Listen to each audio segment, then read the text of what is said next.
Tayyip Erdogan 2003 سے لے کر اب تک ملک ترکی پر حکومت جمائے ہوئے ہے۔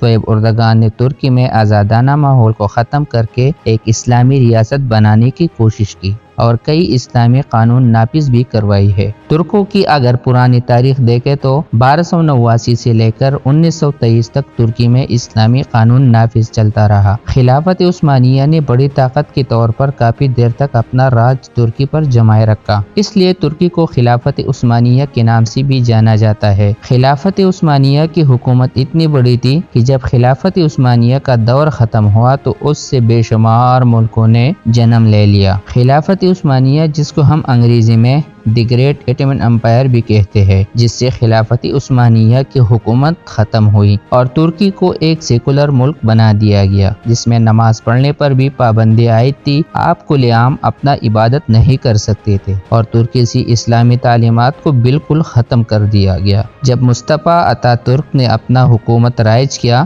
تو ہر طرف سود خوری، زناکاری اور بے حیائی نے جنم لیا، جو کہ آج تک وہاں سے ختم ہونے کا نام نہیں لے رہا۔ اتا ترک نے ہر طرح سے اسلام کی مخالفت کرتے ہوئے ترکی میں سیکولر قانون نافذ کر ڈالے۔ پہلی جنگ عظیم 1923 کے بعد خلافت عثمانیہ کے خلاف بہت سے ممالک کھڑے ہوئے، جن میں جرمن، فرانس اور انگلینڈ شامل ہے۔ اس بڑی بڑی طاقتوں نے ترکی پر اپنا زور ڈال کر ایک معاہدہ طے کروا لیا تھا، جس کی مدت 100 سال کی تھی، جس کو معاہدہ لوزان کہتے ہیں۔ ان ملکوں نے اتا ترک سے معاہدے پر دستخط کروا لیے اور 3 براعظموں میں پہلی خلافت عثمانیہ کو ختم کر کے خلافت عثمانیہ کے آخری سلطان اور اس کی ساری فیملی کو ملک سے نکال دیا گیا اور اس کی ساری جائیداد اور دولت کو اپنے قبضے میں لے لیا اور اسلامی قوانین پر مکمل پابندی لگا دی گئی اور ترکی کو ایک سیکولر ترکی بنا دیا گیا اور معاہدے میں یہ بھی لکھا کہ ترکی 100 سال تک اپنی زمین سے کسی قسم کا تیل نہیں نکال سکے گا اور نہ ہی بحری جہازوں سے ٹیکس وصول کر سکے گا۔ یہی وجہ ہے کہ ترکی آج تک بے شمار مسئلوں سے دوچار ہو رہا ہے، لیکن اب یہ معاہدہ ختم ہونے کو ہے۔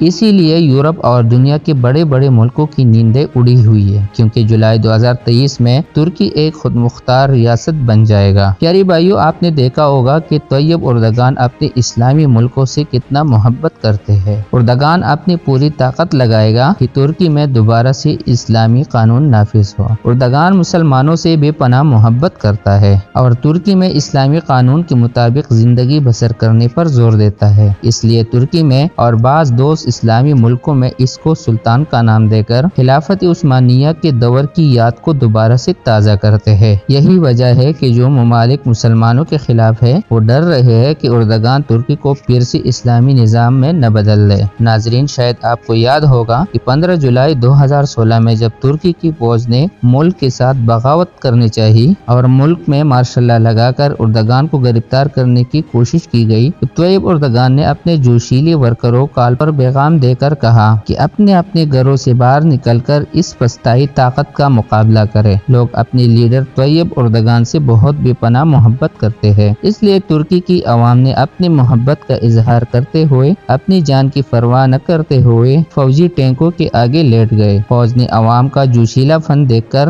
پیچھے ہٹنے پر مجبور ہو گئے۔ اسی طرح ترکی کی عوام نے ایک عوامی حکومت کا تختہ الٹنے سے بچا لیا اور فوج کو پسپا ہونے پر مجبور کر دیا۔ اسی طرح عوام نے فوج کو پسپا کر کے اپنے لیڈر کے ساتھ محبت کی مثال قائم کر دی۔ بہت سی بڑی بڑی طاقتیں ترکی میں سازشوں میں لگی ہوئی ہے، لیکن اب تک ترکی کا کچھ نہیں بگاڑ سکا اور یہی وجہ ہے کہ آج بھی مسلمانوں کی آنکھیں اسلام کے عظیم لیڈر طیب اردگان پر جمی ہوئی ہے۔ لوگوں کے ذہن میں بہت سے سوالات آ رہے ہیں کہ طیب اردگان 2023 میں کیا کرنے والا ہے۔ ناظرین، یہ تو وقت ہی بتائے گا کہ طیب اردگان کیا کرتا ہے، لیکن ہماری دعا ہے کہ اللہ پاک پھر سے خلافت عثمانیہ جیسے دور لائے تاکہ مسلمان اپنے اسلامی نظام کے مطابق زندگی بسر کر سکے اور مسلمانوں کا نام پھر سے دنیا میں روشن ہو سکے۔ تو ناظرین، اس کے بارے میں آپ کا کیا خیال ہے؟ اپنے رائے کا اظہار کمنٹ میں ضرور کیجیے گا۔ تو آج کی ویڈیو میں اتنا ہی۔ اپنا بہت سارا خیال رکھیے گا اور ساتھ میں چینل کو سبسکرائب کرنا نہ بھولے گا۔ اگلی ویڈیو تک ہمیں اجازت دے۔